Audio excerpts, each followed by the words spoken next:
c'est à propos de la violente arrestation de Théo à Aulnay. Est-ce que vous êtes plutôt d'accord avec la personne qui a dit « Je trouve inadmissible de clouer au pilori des policiers avant même que l'enquête ait débuté ». Si vous voulez lire la phrase, elle est derrière. Mon principe, c'est d'abord, je soutiens les forces de police. Ou est-ce que vous êtes davantage en adéquation avec la personne qui a dit « Je dis que quelques voyous de la police qui seraient à l'origine de cette tragédie doivent être sanctionnés extrêmement lourdement ». Alors écoutez, là aussi, je ne connais pas le fond par autre chose que ce qu'en disent les médias. Bon, et par conséquent, c'est difficile de se faire une idée. Ce que je dis simplement, c'est que si la version du jeune homme est exacte, c'est quelque chose de tout à fait scandaleux. Bon.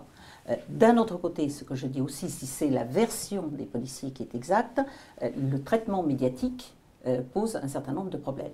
Ce que je veux dire, il manque une phrase là. Hein. C'est la phrase du jeune Théo, que je trouve, elle, tout à fait remarquable. Lorsqu'il appelle effectivement au calme, je trouve que ça a à la fois beaucoup de dignité et beaucoup de classe. La ministre de l'Intérieur que vous étiez serait allée lui rendre visite à son chevet à l'hôpital? Peut-être, mais sans caméra.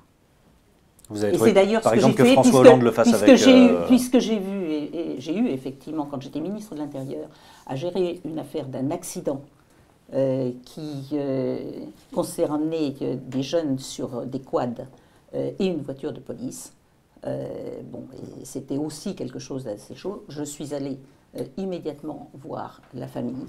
Je l'ai fait sans aucune caméra. Et donc le fait que François Hollande moi je me méfie avec des photos, etc., c'est un peu de la communication, c'est exactement, c'est de la communication. Et je pense que dans des affaires comme cela, à la fois comme condition de dignité vis-à-vis de la famille, aussi comme préoccupation faire passer des messages, parce que vous savez, dans ces quartiers, les messages, ils passent aussi très vite. Il ne faut pas donner l'impression qu'on fait de la communication à son propre profit, mais que si on a une réaction, c'est une réaction sincère à l'égard notamment de la famille. Et donc, ce n'était pas le cas de François Hollande, en l'occurrence? C'était de la com à son profit? Je le dis très clairement, je pense que François Hollande ait fait la démarche, c'était une bonne chose. Qu'il le fasse sous l'œil des caméras, ça n'était pas une bonne chose. Toute la classe politique dans son ensemble s'est émue et s'est même condamné ce qui s'est passé pour son soutien, sauf le Front National.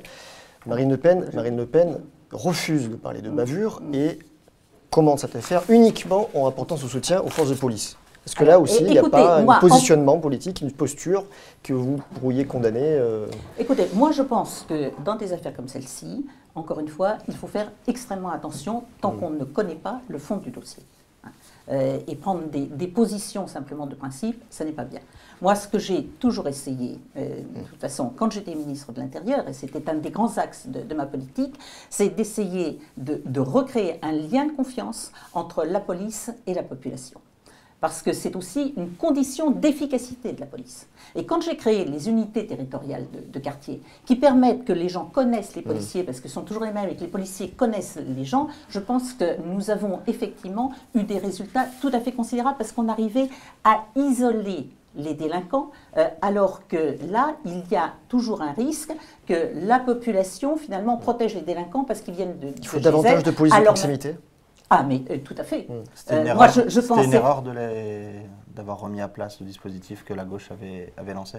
Non, la gauche avait lancé un autre dispositif, qui était un dispositif totalement axé sur la prévention.